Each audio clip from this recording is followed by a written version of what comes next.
بسم اللہ الرحمن الرحیم۔ السلام علیکم ورحمۃ اللہ وبرکاتہ۔ بسم اللہ الرحمن الرحیم۔ عزیز طلباء اکرام، ایم اے اسلامیات کے مضمون فقہ و اصول الفقہ کا آج ہمارا سبق نمبر 24 ہے،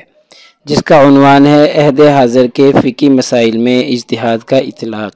چونکہ ہمارے پچھلے کئی اسباق اجتہاد پر ہو چکے ہیں، اجتہاد کا مکمل تعارف، اجتہاد کی اقسام سب کچھ ہم نے پڑھ لیا ہے۔ اب ہم نے یہ دیکھنا ہے کہ آج کے سبق میں کہ اجتہاد کا اطلاق جدید فقہی مسائل میں کیسے ہوتا ہے،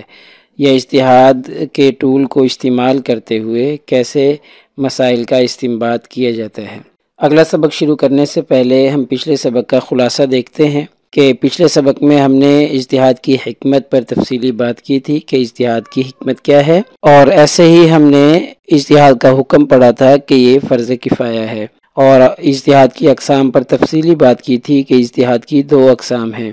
ایک اجتماعی اجتہاد اور ایک انفرادی اجتہاد۔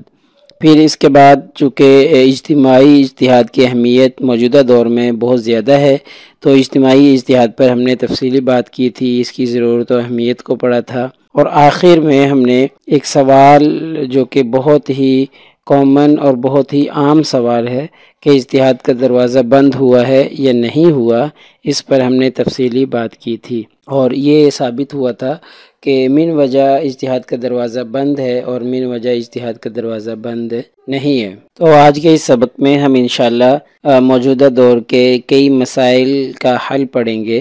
کہ جن کا اجتہاد کی روشنی میں حل پیش کیا گیا ہے۔ تو بہت سے مسائل ہیں جدید دور کے جن کا احاطہ اس چھوٹے سبق میں ممکن نہیں ہے، تو چند ایک مثال کے طور پر ہم مسائل پر بات کریں گے۔ ان میں پہلا مسئلہ نکاح کی رجسٹریشن کا ہے کہ موجودہ دور میں اجتہاد کے ذریعے اس کا کیا حل پیش کیا گیا۔ کلوننگ کا مسئلہ ہے، ٹیسٹ ٹیوب بیبی کا مسئلہ ہے کہ اجتہاد کی روشنی میں ان مسائل کو کیسے حل کیا گیا۔ ایسے ہی ایڈز کے مریض کے ساتھ حقوق زوجیت ادا کرنا اور قادیانیت کو کافر قرار دینا موجودہ دور کا مسئلہ رہا ہے، اور اجتہاد کی روشنی میں اس کا حل بھی پیش کیا گیا ہے۔ اور کرنسی نوٹ کا حکم کیا ہے، آیا یہ سمن بن سکتا ہے یا نہیں بن سکتا، سمن حقیقی ہو سکتا ہے یا نہیں ہو سکتا، اس پہ انشاءاللہ ہم تفصیلی بات کریں گے۔ تو سب سے پہلے ہم نکاح کی رجسٹریشن کے متعلق جو پاکستان کی شرعی عدالت نے فیصلہ کیا تھا اجتہاد کی روشنی میں، وہ دیکھنے کی کوشش کرتے ہیں۔ تو نکاح کی رجسٹریشن کے بہت سے فوائد ہیں، جن میں سے پہلا یہ ہے کہ میاں بیوی کا ریکارڈ حکومت کے پاس محفوظ ہو جاتا ہے، اور ایسے ہی بچوں کا ریکارڈ بھی محفوظ ہو جاتا ہے، اور ساتھ میں بچوں کا جو نسب نامہ ہے اس کی حفاظت ہوتی رہتی ہے۔ اور نکاح کی رجسٹریشن کا ایک فائدہ یہ بھی ہے کہ میراث کے تعین میں مدد ملتی ہے کہ میراث کس کو کتنی ملے گی۔ اسی طریقے سے اس کے علاوہ بھی اور بہت سے فوائد ہیں، اور بہت سارے اختلافات اور ابہامات دور ہو جاتے ہیں صرف اس نکاح کی رجسٹریشن کی وجہ سے۔ تو ان فوائد کو مد نظر رکھتے ہوئے عدالت نے علماء کرام اور ماہرین قانون اور فقہ کے اجتہاد سے استفادہ کرتے ہوئے یہ حکم صادر فرمایا کہ نکاح کی رجسٹریشن کرنی چاہیے، اور ہر نکاح کی رجسٹریشن ہوگی۔ چونکہ یہ جدید دور کا مسئلہ ہے، اس سے پہلے نکاح کی رجسٹریشن کے معاملات نہیں تھے،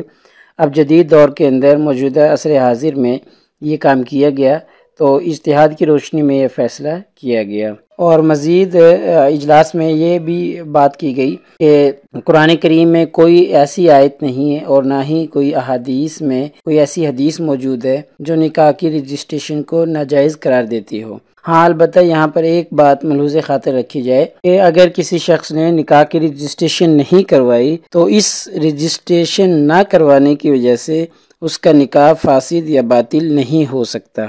دوسرا اہم مسئلہ جس پر موجودہ دور میں اجتہاد کا اطلاق ہوتا ہے وہ ہے کلوننگ۔ کلوننگ کو انگلش میں تو کلوننگ کہا جاتا ہے، اور اردو زبان میں اس کو تنسیل کہا جاتا ہے۔ تو کلوننگ یا تنسیل سے مراد ایک ایسا عمل ہے جس کے اندر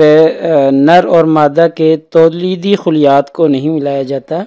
بلکہ والدین میں سے صرف کسی ایک کا یا والد یا والدہ کا جو خلیات ہوتے ہیں وراثتی مادے سے، ان کو لیا جاتا ہے اور ان سے نیا جاندار پیدا کیا جاتا ہے۔ یعنی جو عام طریقہ ہے ریپروڈکشن کا، نیا جاندار پیدا کرنے کا، وہ تولیدی خلیات کے ذریعے ہوتا ہے اور نر اور مادہ کے ملاپ سے ہوتا ہے۔ لیکن کلوننگ میں یہ عمل نہیں دہرایا جاتا، بلکہ وراثتی مادے سے خلیات لے کر ان خلیات کو ملا کر اس سے نیا جاندار یا نیا انسان پیدا کیا جاتا ہے، اسے کلوننگ کہا جاتا ہے۔ تو یہ جدید دور کے اہم مسائل میں سے ایک بہت اہم مسئلہ ہے کہ آیا شریعت اور اسلام اس کے بارے میں کیا کہتا ہے، اس کی اجازت دیتا ہے یا نہیں۔ تو اجتہاد کا اطلاق اس پر ہوتا ہے اور اجتہاد کی روشنی میں اس کا فیصلہ کیا گیا، اور اس پر اسلامی فقہ اکیڈمی کا اجتہاد موجود ہے۔ انہوں نے اپنا بمبئی میں ایک سیمینار منعقد کیا اور اس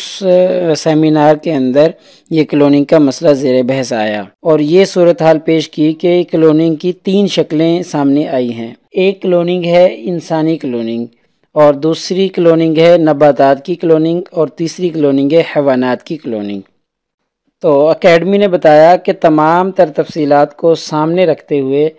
اور تمام اخلاقی اور سماجی حالات کا مطالعہ کرنے کے بعد یہ طے کیا گیا ہے کہ انسانی کلوننگ کی ہر شکل، کسی بھی شکل میں ہو، وہ قطعی ناجائز ہے، اس کی بالکل اسلام اجازت نہیں دیتا۔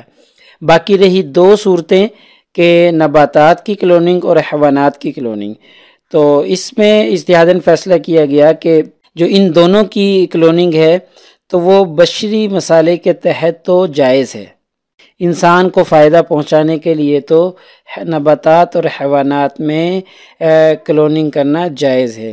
لیکن اس میں شرط رکھی گئی۔ شرط یہ ہے کہ اس سے دینی، اخلاقی یا جسمانی طور پر کوئی نقصان واقع نہ ہو۔ اگر دینی، اخلاقی یا جسمانی طور پہ کوئی نقصان واقع ہو رہا ہے تو پھر نباتات اور حیوانات کی کلوننگ بھی جائز نہیں ہوگی۔ صرف اس صورت میں جائز ہے کہ کوئی نقصان دینی ہو، اخلاقی ہو، جسمانی ہو، کسی قسم کا کوئی نقصان نہ ہو۔ بلکہ مزید اکیڈمی نے اس سیمینار میں ہندوستان کی حکومت سے یہ اپیل بھی کی تھی کہ وہ ایسی قانون سازی کرے کہ کوئی دوسرے ملک سے کوئی تحقیقی آرگنائزیشن ہو، کوئی ملٹی نیشنل کمپنی ہو، وہ ہمارے ملک میں آ کر انسانی کلوننگ کو کرنا شروع کر دے یا اس پر تجربات شروع کر دے، تو ایسی قانون سازی کی جائے کہ ایسا نہ کیا جائے۔ کوئی بھی بین الملک سے آ کر ہمارے ملک میں تجرباتی بنیادوں پر کوئی بھی کمپنی ایسا نہ کرے، تو ایسی قانون سازی کر کے اس کو روک دیا جائے۔ اس کے علاوہ موجودہ دور کے اہم مسائل میں سے جن پر اجتہاد کا اطلاق ہوتا ہے وہ ٹیسٹ ٹیوب بیبی کا ہے۔ ٹیسٹ ٹیوب بیبی جو ہے یہ ایک طریقہ علاج ہے، اور اس کا طریقہ علاج اس طرح کیا جاتا ہے کہ جب کسی مرد یا عورت میں کوئی کمی ہو، کوئی نقص یا کوئی پیچیدگی واقع ہو جائے تو اس کی وجہ سے مرد کے سپرم عورت کے ایگز تک نہ پہنچ سکتے ہوں، تو پھر اس کی وجہ سے قدرتی طور پر بچے کی پیدائش ممکن نہیں ہوتی، تو پھر کیا کیا جاتا ہے کہ عورت کے ایگز اور مرد کے سپرمز کو حاصل کیا جاتا ہے اور پھر ان کو لیبارٹری کے اندر ایک ٹیوب کے اندر رکھ کر ملا دیا جاتا ہے۔ تو پھر اس طریقے سے عام حمل کی طرح اس ٹیسٹ ٹیوب کے اندر بچے کی اور حمل کی نشو و نما شروع ہو جاتی ہے، اور پھر 9 ماہ کے بعد بچے کی پیدائش ہو جاتی ہے۔ تو اسے کہا جاتا ہے ٹیسٹ ٹیوب بیبی۔ دنیا کا پہلا ٹیسٹ ٹیوب بیبی جو ہے وہ برطانیہ میں پیدا ہوا تھا، اور چونکہ یہ پہلی مرتبہ ہوا تھا تو لوگوں نے اس کو سچ ماننے سے انکار کر دیا تھا اور اس پر بہت زیادہ تنقید کی تھی۔ انڈیا میں جب پہلا ٹیسٹ ٹیوب بیبی پیدا ہوا تو ڈاکٹر سبھاش نے یہ پیدا کیا تھا اور اس پر اپنی تحقیق پیش کی تھی، تو پھر مسلسل اسے تنقید کا نشانہ بنایا گیا اور ہراساں کیا گیا، تو پھر بالآخر اس نے تنگ آ کر، لوگوں کی تنقید کو سن کر تنگ آ کر اس نے خودکشی کر لی تھی۔ اسلامی نظریاتی کونسل نے پاکستان میں ٹیسٹ ٹیوب بیبی کے جواز کا فتویٰ دیا ہے۔ تو جواز کا فتویٰ کیوں دیا آیا ہم دیکھتے ہیں اسے۔ ڈاکٹر راشد ہیں، انہوں نے پاکستان میں پہلا ٹیسٹ ٹیوب بیبی متعارف کروایا تھا۔ جب انہوں نے ان کے اس علاج سے پہلا حمل ہوا تو پھر علماء نے اس کے خلاف میڈیا پر کافی بیانات جاری کیے، تو پھر ڈاکٹر ارشد نے ان علماء کے ایڈریس نکلوائے اور ان کے پاس جا کر پوچھا کہ آیا انہیں اس کے بارے میں معلومات ہیں، اس کے متعلق آگاہی ہے کہ یہ کس طریقے سے کیا جاتا ہے۔ تو بتانے پر معلوم معلوم ہوا کہ ان علماء کو اس کے بارے میں آگاہی نہیں ہے۔ تو پھر ڈاکٹر نے ان علماء کو سمجھایا کہ جو بائی پاس کروایا جاتا ہے وہ یہ ہوتا ہے کہ مرد کے دل کی نالیوں میں جو خلل موجود ہوتا ہے اس کو دور کرنے کے لیے دل کا بائی پاس کیا جاتا ہے، یعنی جو نالیاں خراب ہوتی ہیں ان کو کٹ آف کر کے ان کو ایک سائیڈ پہ کر کے ڈائریکٹ اور سیدھا کسی نالی کو دل کے ساتھ ملا دیا جاتا ہے، اس کو کہا جاتا ہے بائی پاس۔ تو پھر ڈاکٹر ارشد نے علماء سے کہا کہ آیا یہ بائی پاس کروانا جائز ہے یا ناجائز ہے؟ تو علماء نے بتایا کہ یہ تو جائز ہے۔ تو پھر ڈاکٹر ارشد نے ان علماء سے پوچھا کہ بچے دانی کی نالیوں کے اندر کوئی خلل موجود ہو تو اس کو دور کرنے کے لیے بھی تو بائی پاس ہو سکتا ہے، ان کو بھی تو کسی طریقے سے دور کیا جا سکتا ہے۔ تو یہ ٹیسٹ ٹیوب بیبی جو ہے گویا کہ عورت کی بچے دانی کے اندر موجود خلل کو دور کرنے کا ایک بائی پاس ہے۔ تو اس پر علماء کو بات سمجھ آئی اور علماء نے اور پھر اس کے بعد بہت سی فقہ اکیڈمیز نے یہ فیصلہ کیا اجتہاداً کہ ٹیسٹ ٹیوب بیبی جائز ہے لیکن کچھ شرائط کے ساتھ۔ ان شرائط میں سے پہلی شرط یہ ہے کہ جو مادہ لیا جائے گا وہ میاں بیوی دونوں کا مادہ لیا جائے گا، یعنی شوہر کا جو مادہ حاصل کیا جائے گا وہ اس کی منکوحہ بیوی کے رحم میں رکھا جائے گا، یا اس کی منکوحہ بیوی کا جو مادہ ہے اس کے ساتھ اس کو ملایا جائے گا، کسی غیر عورت کے مادے کے ساتھ اس کو نہیں ملایا جا سکتا۔ باقی اس کے علاوہ جتنی بھی ٹیسٹ ٹیوب بیبی کی شکلیں ہیں وہ ساری کی ساری حرام ہیں۔ مثلا جیسے کوئی میاں بیوی ہے، بیوی بچہ پیدا نہیں کرنا چاہتی، وہ چاہتی ہے کہ میں ہمیشہ جوان نظر آؤں اور بچہ پیدا نہ کروں، تو لیکن اولاد کا حصول ایک فطری خواہش ہے تو اولاد کا حصول بھی چاہتے ہیں، تو پھر وہ کسی غیر عورت کو کرائے پر لے کر اس کو اجرت دے کر اپنے شوہر کا مادہ اس کے رحم میں رکھ دیا جائے اور پھر اس سے بچہ حاصل کیا جائے۔ اب ظاہر ہے بچہ تو اس مرد کا ہوگا اور نسب بھی اسی سے ثابت ہوگا، تو یہ ایک طریقہ ہے ٹیسٹ ٹیوب بیبی کا جو کہ قطعاً حرام ہے۔ تو یعنی اس طرح کی اور جتنی بھی شکلیں ہیں وہ ساری کی ساری حرام اور ناجائز ہیں۔ اسی طریقے سے موجودہ دور کا ایک مسئلہ ایڈز کا مریض بھی ہے کہ ایڈز کے مریض کے ساتھ حقوق زوجیت ادا ہو سکتے ہیں یا نہیں، اور بیوی کا اس کے بارے میں کیا رویہ ہوگا۔ تو اس میں اسلامی نظریاتی کونسل پاکستان کی طرف سے فیصلہ آیا کہ اگر خاوند میں ایڈ ثابت ہو جائے، پہلی بات ہے ثبوت، کہ جب ثابت ہو جائے تو پھر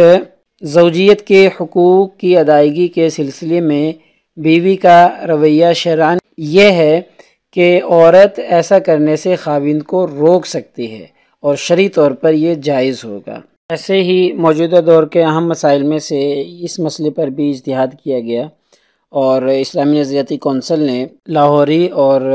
احمدی گروپ کے کفر کا فتویٰ دیا اور اجتہاداً یہ فیصلہ کیا اور بتایا کہ اپنی عبادت گاہ کو یہ مسجد کے نام سے نہیں پکار سکتے، اگر ایسا کریں گے تو یہ اسلامی شعائر کی توہین ہوگی۔ اور کونسل نے سفارش کی کہ اس قسم کی بے حرمتی کے لیے 1 سال قید یا 1000 روپے جرمانہ یا دونوں سزائیں ہو سکتی ہیں۔ اسی طریقے سے قادیانیوں احمدی لاہوری گروپ کی طرف سے اپنے آپ کو مسلمان کہنے کی بھی ممانعت کی، اور اگر ایسا کریں گے یہ اپنے آپ کو مسلمان کہیں گے تو پھر 3 سال قید یا 5000 روپے جرمانہ یا دونوں سزاؤں کی بیک وقت بھی انہوں نے سفارش کی۔ پھر اسی سفارش کو اسلامی نظریاتی کونسل کے اس اجتہاد کو 1973 کے آئین کا حصہ بنا دیا گیا۔ اسی طریقے سے کرنسی نوٹ کا مسئلہ جو ہے موجودہ دور اور عصر حاضر کا اہم مسئلہ ہے جس پر اجتہاد کا اطلاق ہوتا ہے، تو اس پر اسلامی فقہ اکیڈمی انڈیا کا اجتہاد موجود ہے، کیونکہ اس پر موجودہ دور میں کرنسی نوٹ نے سونا چاندی کی جگہ لے لی ہے اور یہ مکمل طور پر ایک سمن کی حیثیت اختیار کر چکا ہے۔ تو اس پر اکیڈمی نے یہ فیصلہ کیا کہ کرنسی نوٹ جو ہے یہ سند اور حوالہ نہیں بلکہ یہ سمن ہے، حقیقی سمن کے طور پر استعمال ہوگا، اور اسلامی شریعت کی نظر میں یہ کرنسی نوٹ کی حیثیت اصطلاحی اور قانونی زر کی ہے۔ اور اسی طریقے سے دوسرا فیصلہ یہ کیا کہ موجودہ دور میں نوٹوں نے مکمل طور پر سونا چاندی کی جگہ لے لی ہے اور باہمی لین دین میں نوٹوں کے ذریعے معاملہ ہوتا ہے، اس لیے کرنسی نوٹ بھی احکام میں ثمن حقیقی کے مشابہ ہیں، لہٰذا ایک ملک کی کرنسی کا تبادلہ اسی ملک کی کرنسی سے کمی پیشی کے ساتھ نہ تو نقداً جائز ہے اور نہ ادھاراً جائز ہے۔ لہٰذا ہمارے آج کے اس سبق کا خلاصہ یہ بنتا ہے کہ آج کے اس سبق میں ہم نے نکاح کی رجسٹریشن کا جو مسئلہ تھا موجودہ دور میں اور اجتہاد کے اطلاق کرتے ہوئے اس کا حل پیش کیا۔ اسی طریقے سے cloning, test tube baby, AIDS کے مریض کے ساتھ حقوق زوجیت، قادیانیت کا کفر اور کرنسی نوٹ، ان تمام مسائل کا حل اجتہاد کی روشنی میں کیا ہے۔ موجودہ دور کے اہم مسائل میں سے یہ مسائل ہیں، ان کا حل ہم نے پیش کیا ہے۔ اگلے سبق نمبر 25 میں انشاءاللہ ہم فقہ اسلامی کے جو ماخذ ہیں ان پر تفصیلی بات کرنے کی کوشش کریں گے۔ جزاکم اللہ خیر۔ السلام علیکم ورحمۃ اللہ وبرکاتہ۔